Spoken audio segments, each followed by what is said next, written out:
Hey guys, and welcome back to another episode of the Appliance Training Network.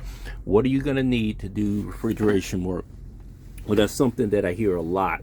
So I decided to make a short video on the items that I use.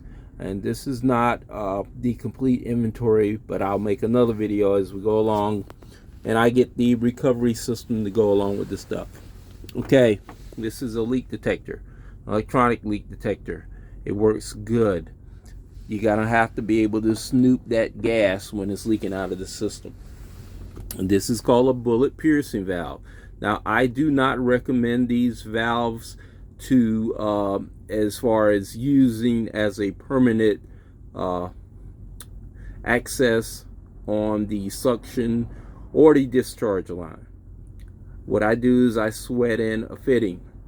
It's much more reliable, but this is good for just a really short test to see what your pressures are. Filter dryer. You want to keep moisture out of the system. You want to keep the system from getting contaminated. That has a lot to do with the filter's job. And we have something called a spray bottle. I use my soapy solution in that thing. It does the same job as my electronic leak detector, and sometimes it does a better job. It's good to have an alternative, so I use the soapy bubbles also.